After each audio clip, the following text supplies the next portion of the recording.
प्रिय विद्यार्थियों, आइए बीपीएससी की तैयारी की श्रृंखला के इस तीसरे वीडियो में आप लोगों का स्वागत है। पिछले वीडियो में हम लोगों ने हर्यक वंश से लेके कण्व वंश तक, मतलब कि 600 बीसी से लेके 28 बीसी तक के राजनैतिक इतिहास को पढ़ा था। उसी वीडियो के अंत में मैंने आपको बताया था कि अगले वीडियो में कुछ और टॉपिक कवर करके इस प्राचीन इतिहास के इस कालखंड को इस तरह से हम लोग तैयार करेंगे कि इससे कोई भी प्रश्न परीक्षा में ना छूटे। देखिए, हमने वहाँ तक पढ़ लिया। अब दो चीज़ें और पढ़नी है जिससे ये कालखंड की तैयारी पूरी हो जाएगी। एक तो भगवान बुद्ध और भगवान महावीर की धार्मिक आंदोलन, धार्मिक शिक्षाएं, और दूसरा गुप्त वंश। तो इस वीडियो में हम लोग 6ठी शताब्दी ईसा पूर्व में भारत में होने वाले धार्मिक आंदोलनों के बारे में पढ़ेंगे और अगले किसी वीडियो में हम लोग गुप्त वंश के बारे में पढ़ेंगे। तो प्राचीन भारतीय इतिहास का वो कालखंड हमारा कवर हो जाएगा। देखिए, यहाँ मैं ज़रूर ये ऐड करूँगा कि मैं अपने इन वीडियोज में, मैं अपनी इन क्लासेस में आप लोगों का कंसेप्ट, जो कंसेप्चुअल क्लैरिटी है वो आपको आ जाएगी। लेकिन आपको इन वीडियोज के साथ साथ कुछ स्टडी मटेरियल और प्रीवियस ईयर क्वेश्चन या कहीं से भी किसी मॉडल सेट के क्वेश्चन का प्रैक्टिस जब आप कर लीजिएगा तब आप मान के चलिए कि आपकी तैयारी पूरी होगी। फिलहाल फिर से मैं बात रिपीट करता हूं कि इस वीडियो में आप वीडियो देखने के पहले वीडियो को पॉज करिए, कॉपी और पेन लेके आइए। इस वीडियो में जहां जहां भी महत्वपूर्ण पॉइंट मिले उसका नोट्स बनाइए।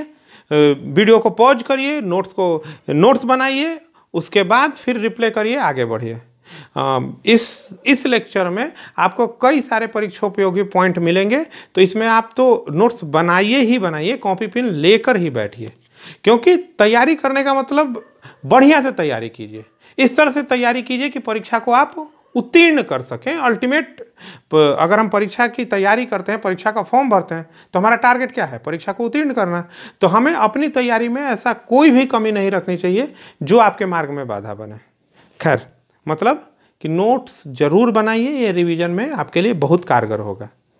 ठीक है, आगे बढ़ते हैं। तो वीडियो में प्रवेश करने के पहले, जैसे कि मैंने पिछली वीडियो में जब मैं भारत का राजनीतिक इतिहास बता रहा था उस कालखंड का, तो मैंने जहां से शुरुआत की थी वहां की राजनीतिक परिस्थितियां एक्सप्लेन की थी। अब जब हम लोग धार्मिक सामाजिक चीज़ों के बारे में पढ़ेंगे तो जहां से शुरुआत हो रही है, मतलब कि 600 बीसी और उसके पहले हम लोग धार्मिक सामाजिक संरचना को एक बार समझते हैं।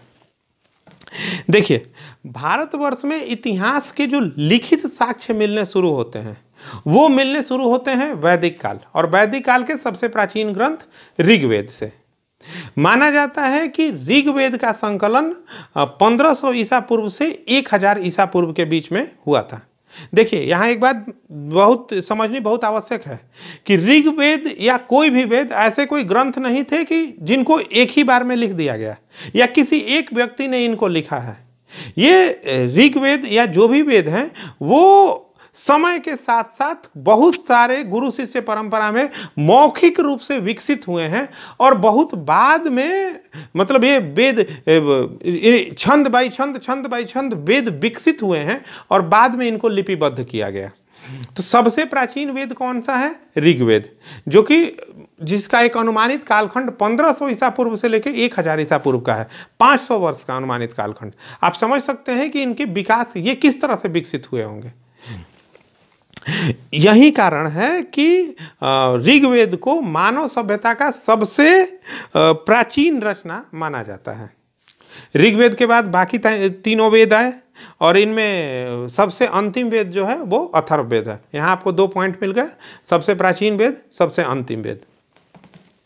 आगे आइए, वेद और उसके बाद के परवर्ती वेद के बाद की जो अन्य रचनाएं हुई उन रचनाओं के माध्यम से वैदिक कालीन समाज का ढांचा विकसित हुआ था। इन रचनाओं के आधार पर वैदिक कालीन समाज का ढांचा आधारित था। इन रचनाओं पे सिर्फ वेद ही नहीं, वेद के बाद और जो रचनाएं हुई, उपनिषद, आरण्यक, ब्राह्मण इत्यादि।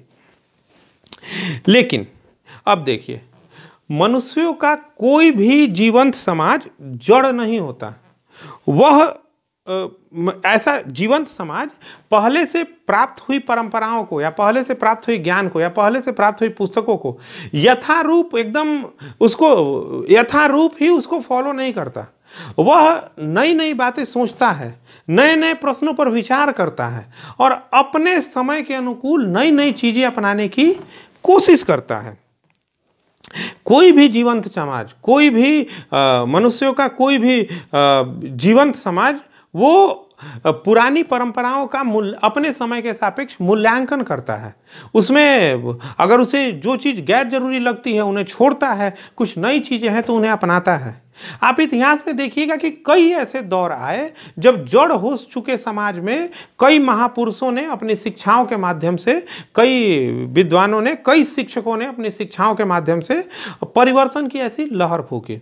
सबसे हालिया एग्जाम्पल आप देख सकते हैं 1800 से 19वीं सदी, मतलब 1800 से 1900 के बीच का दौर, जब जड़ हो चुके भारतीय समाज में राजा राम मोहन राय, ईश्वर चंद्र विद्यासागर, महर्षि दयानंद सरस्वती, स्वामी विवेकानंद जैसे महापुरुषों ने एक परिवर्तन की लहर फूंकी, जिसके आधार पर आधुनिक समाज का निर्माण हुआ। ठीक इसी प्रकार की परिवर्तन की एक लहर या आप देखिएगा कि इतिहास में 6ठी शताब्दी ईसा पूर्व के कालखंड में आई थी। सबसे खास बात यह है कि ये लहर सिर्फ भारत में ही नहीं थी, विश्व के कई अन्य देशों में भी कन्फ्यूशियस और जरथुस्ट्र और प्लेटो इत्यादि विचारक देखने को मिलते हैं। लेकिन भारत का ये दौर खास था क्योंकि एक उस समय भारतीय समाज जो था उसमें परिवर्तन की भूख समाज के भीतर से थी।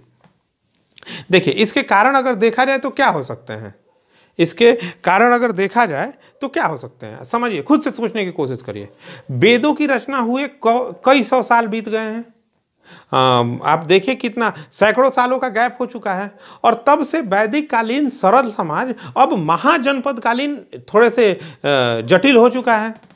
व्यक्ति का रहन सहन, व्यक्ति की आदतें और समाज में ठीक ठाक परिवर्तन आ चुका है। और यह भी तो हो सकता है कि इस इतने सैकड़ों सालों की प्रक्रिया के दौरान ओरिजिनल वैदिक दर्शन था उसमें कई ऐसे मिलावटें हो चुकी होंगी जिससे इसका वैदिक दर्शन का वास्तविक रूप या जो ओरिजिनल प्योरिटी थी वो लॉस्ट हो चुकी होगी। तो ऐसे समय में खुद समाज के अंदर ही परिवर्तन की भूख पैदा होती है और खुद समाज के अंदर से ही ऐसे परिवर्तन के नायक महान लोग या शिक्षक, धार्मिक शिक्षक या सुधारक पैदा होते हैं। यही कारण है कि हमें इतिहास में कई इतिहासकारों के अनुसार 6ठी शताब्दी ईसा पूर्व के उस कालखंड में लगभग 62 धार्मिक पंथों और उनके इन पंथों के धार्मिक शिक्षकों का जिक्र मिल जाता है। लेकिन इतने सारे धार्मिक पंथों में 2 ऐसे शिक्षक हुए और दो ऐसे पंथ हुए कि जिनकी शिक्षाएं जनता में काफ़ी लोकप्रिय हुई और इन शिक्षकों की शिक्षाएं काफ़ी आगे तक चलती रही और आज तक भी कंटिन्यू हैं। ये 2 जो पंथ थे या ये 2 जो धार्मिक आंदोलन थे, एक था जैनिज्म और दूसरा बुद्धिज्म।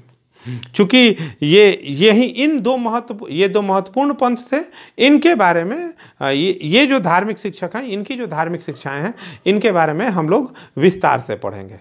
तो आइए सबसे पहले हम पढ़ते हैं बौद्ध धर्म के बारे में, उसके बाद हम लोग जैन धर्म के बारे में आगे पढ़ेंगे।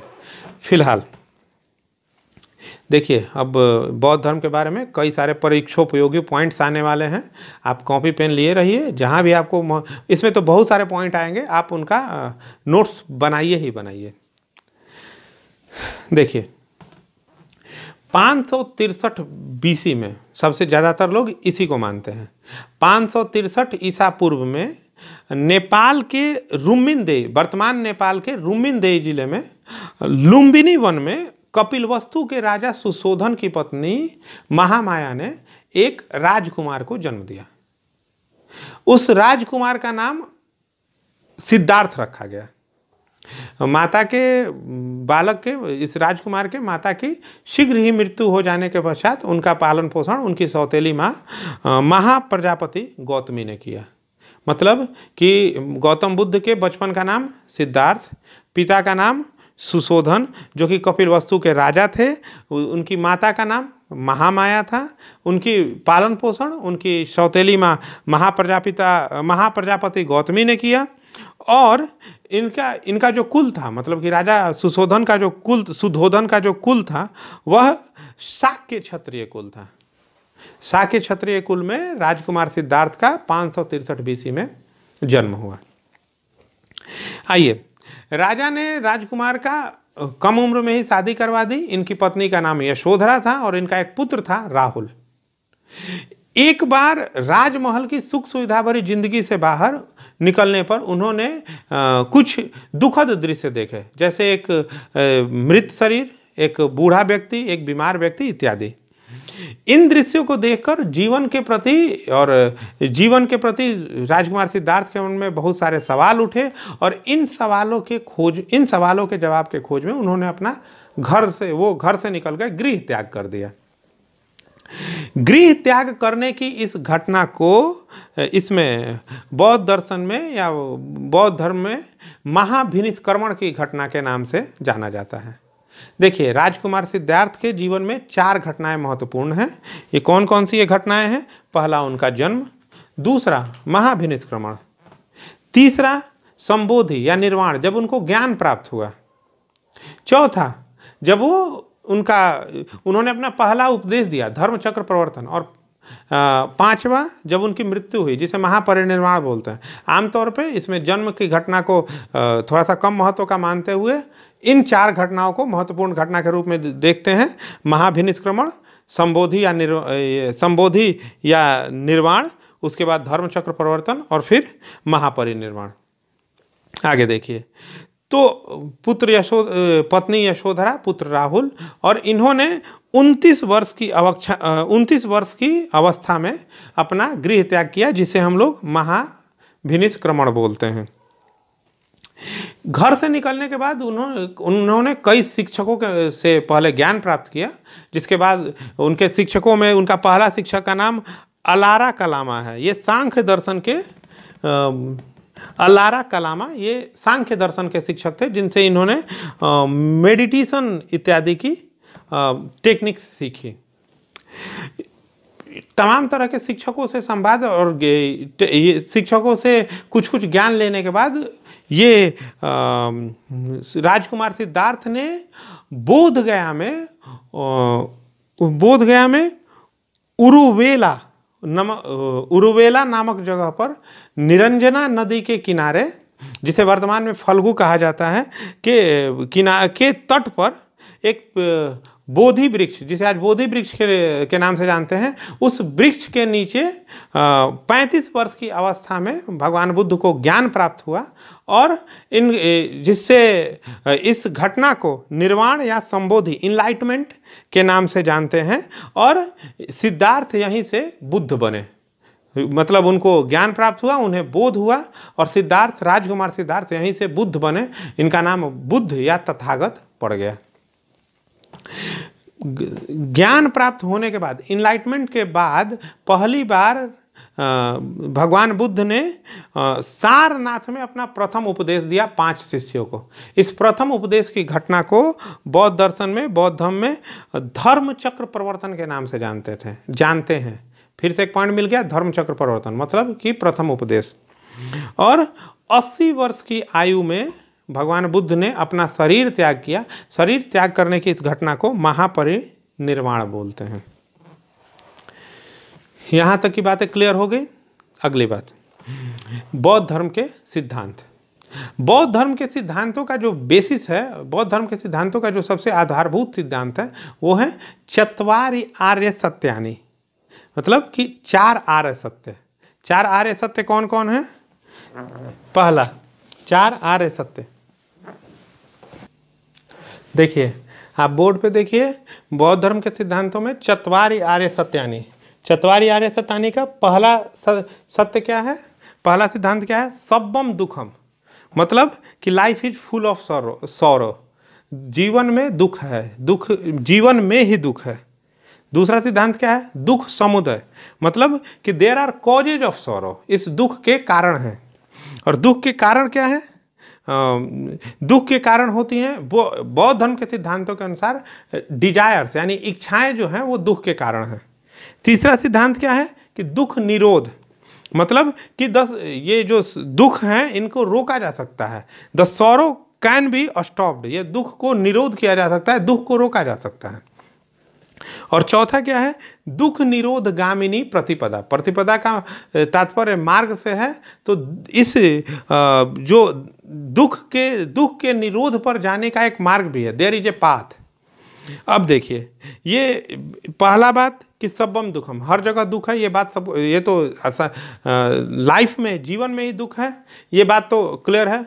दूसरा है कि दुख समुदय, मतलब कि देयर आर कॉजेज, इसका मतलब क्या है, क्या है कारण। बौद्ध धर्म के अनुसार इच्छाएं दुख का कारण है।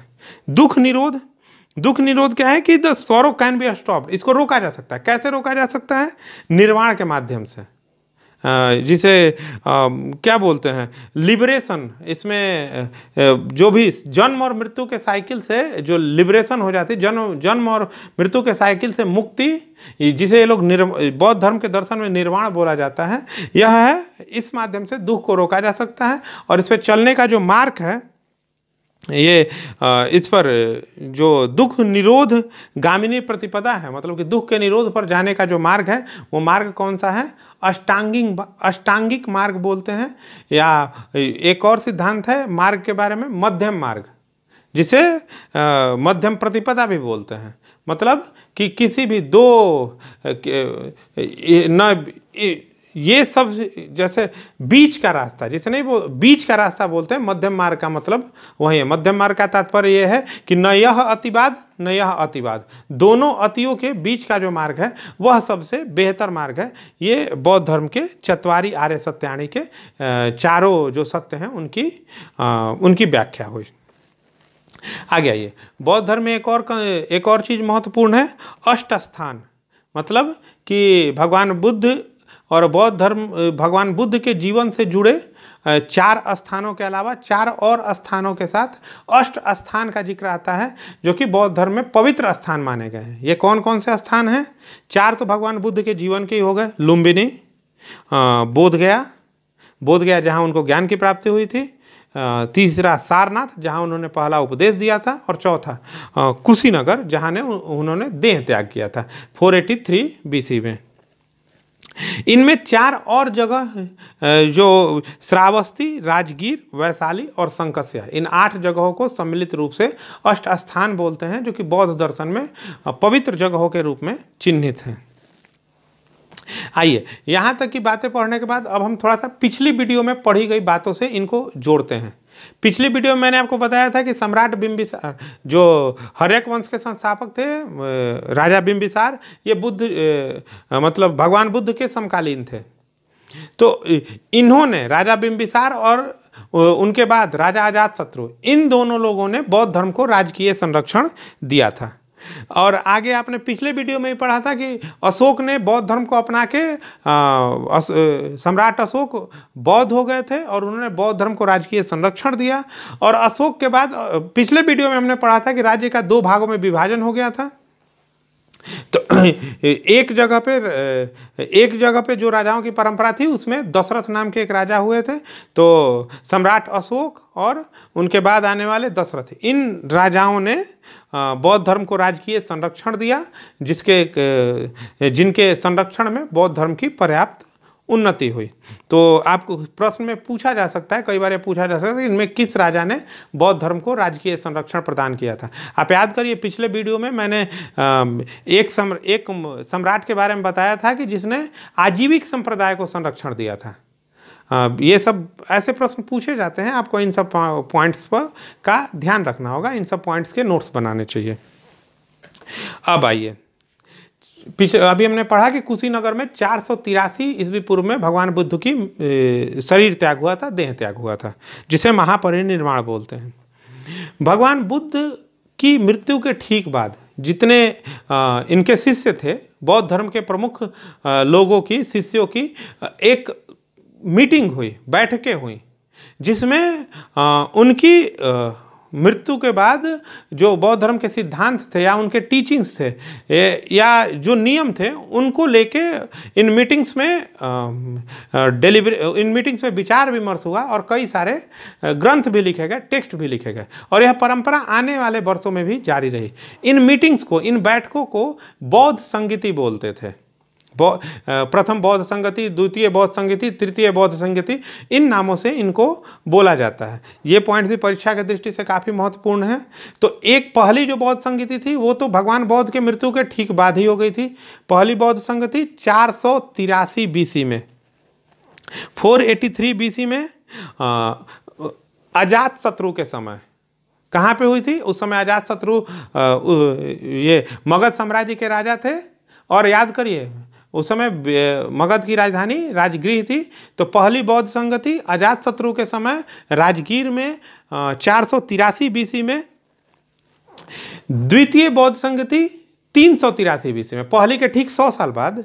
इस वैशाली में हुई। राजा कौन थे? कालाशोक। आपको पिछले वीडियो में बताया गया था कि कालाशोक के समय में द्वितीय बौद्ध संगति हुई थी। तो कालाशोक के समय 383 BC में वैशाली में हुई। इस बौद्ध संगति के अध्यक्ष थे सब्बाकामी। तृतीय बौद्ध संगति हुई 250 BC में पाटलिपुत्र में। अभी राजा कौन थे? संरक्षक राजा अशोक, सम्राट अशोक, और इसके जो अध्यक्ष थे वो थे मोगलीपुत्र तिस्य। चौथी बौद्ध संगति 98 AD में हुई, 98 ईस्वी सन में हुई, कुंडलवन कश्मीर में, और इसके अध्यक्ष थे वसुमित्र तथा उनके इसके समय संरक्षक राजा थे कनिष्क। अब देखिए इन बौद्ध संगतियों में और भी जगह जगह भगवान बुद्ध की शिक्षाओं और बौद्ध धर्म के सिद्धांतों, नियमों का, आचारों का संकलन हुआ, पुस्तकों के रूप में संकलन हुआ, और इस तरह से बौद्ध धर्म से संबंधित पुस्तकें सामने आई। देखिए बौद्ध धर्म की जो पुस्तकें हैं वो दो भाषाओं में मिलती हैं, एक तो पाली में और दूसरी संस्कृत में। अगर भाषाओं के बारे में कन्फ्यूजन है कि कभी कोई पाली में और कोई संस्कृत में क्यों है, तो थोड़ा सा हम लोग भारत की भाषाओं का इतिहास समझ लेते हैं। जो हिंदी साहित्य के विद्यार्थी हैं उन्हें ये बात पता होगी, और नहीं पता है तो उन्हें बात पता होनी चाहिए, बट एक जनरल अंडरस्टैंडिंग के लिए आप भी इस चीज़ को गौर से समझिए। जब प्रथम बार ऋग्वेद की रचना हो रही थी तो उस समय भी भाषा संस्कृत ही थी, लेकिन उस समय जो संस्कृत थी उसे वैदिक संस्कृत बोलते हैं। वो जो संस्कृत थी वो आज के संस्कृत या लोक व्यवहार में प्रचलित संस्कृत से काफ़ी अलग थी। वो उस भाषा का काल सामान्यतः 1000 ईसा पूर्व के पहले का मान लिया जाता है। वो 1500 में शुरू हुई हो, 1400 में शुरू हुई हो, 1000 ईसा पूर्व तक माना जाता है कि वैदिक संस्कृत प्रचलित में थी। 1000 ईसा पूर्व से लेकर 500 ईसा पूर्व तक संस्कृत का ही परिवर्तित रूप, भाषा थोड़ी सी और सरल हुई। अब इस कठिन और सरल कहने से ज़्यादा अच्छा है कि परिवर्तित हुई। वो भाषा भी क्या होती है कि समय के साथ साथ बदलती जाती है। आप खुद देख लीजिए ना कि आज से 100 साल पहले की हिंदी और आज की हिंदी में ज़मीन आसमान का फ़र्क है। आप प्रेमचंद की हिंदी पढ़िए और वर्तमान काल में जो हिंदी के लेखक हैं उनकी हिंदी पढ़िए, आपको बहुत ज़्यादा अंतर मिलेगा। तो जब 100 साल में ही भाषा इतनी बदल जाती है तो 500 साल में तो कितनी बदल जाएगी। तो जब भाषा का रूप इतना बदल जाता है तो उसे नई भाषा का नाम ही दे दिया जाता है। तो 1000 ईसा पूर्व के पहले वैदिक संस्कृत, 1000 ईसा पूर्व से 500 ईसा पूर्व के बीच में जो संस्कृत प्रचलित थी उसे लौकिक संस्कृत बोलते हैं, मतलब लोक भाषा का संस्कृत। आमतौर पे 500 BC से लेके 1 AD तक जो भाषा और भी लौकिक संस्कृत के बाद जो भाषा प्रचलित रही उसे पाली बोलते हैं। पाली प्रचलित रही 1 AD तक। 1 AD से लेके 500 AD तक प्राकृत भाषा प्रचलन में रही। अब देखिए ये जो भगवान बुद्ध की माने बौद्ध धर्म से संबंधित जो प्रमुख पुस्तकें हैं, जो पुरातन पुस्तकें हैं, वो आमतौर पे 500 AD से 500 BC, 500 ईसा पूर्व से लेके 1 AD के बीच में लिखी गई होंगी। तो बताइए, जाहिर सी बात है कि ये जो पुस्तकें लिखी गई होंगी वो ये सामान्य सी समझ है कि अगर उस समय पाली भाषा प्रचलन में थी तो पाली में ही लिखी गई होंगे। इसलिए हम पाते हैं कि बौद्ध धर्म के अधिकांश टेक्स्ट पाली में लिखे गए हैं।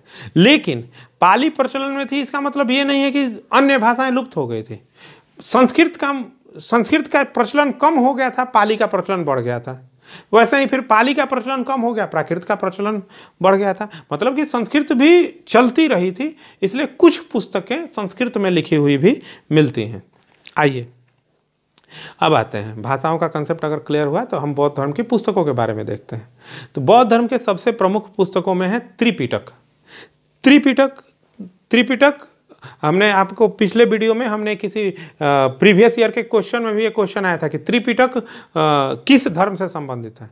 त्रिपिटक बौद्ध धर्म की पुस्तकों का समूह है। इस त्रिपिटक के 3 पिटक कौन कौन से हैं? सुत्त पिटक, विनय पिटक और अभिधम्म पिटक। सुत्त पिटक में भगवान बुद्ध की सेइंग्स, भगवान बुद्ध के ने जो उपदेश दिए उनका संकलन है। विनय पिटक में जो संघ मोनास्ट्री जो बनी, जो मोनास्ट्रीज बनी, जो संघ बौद्ध धर्म के संघ स्थापित हुए, उन संघ के आचरण के बारे में इसमें वर्णन है।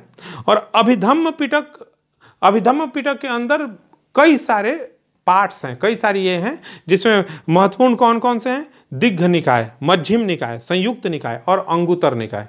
ये सब अभिधम्म पिटक के अंदर आते हैं और अभिधम्म पिटक त्रिपिटक के अंदर आता है। आप इनको याद करिए कि पूछा जा सकता है कि अंगुतर निकाय या संयुक्त निकाय या मध्यम निकाय या दिग्घ निकाय कौन से पिटक के अंदर आते हैं? अभिधम्म पिटक। और अभिधम्म पिटक, सुत्त पिटक और विनय पिटक को कंबाइंड रूप से क्या बोलते हैं? त्रिपिटक। या त्रिपिटक कौन से धर्म से संबंधित है? तो बौद्ध धर्म से। इसके आगे इसी में पाली में ही रची गई अन्य प्रमुख पुस्तकें कौन कौन सी हैं? मिलिंद पन्हो, दीपवंश, महावंश, ये सब प्रमुख पुस्तकें हैं, आप इनको नोट कर सकते हैं।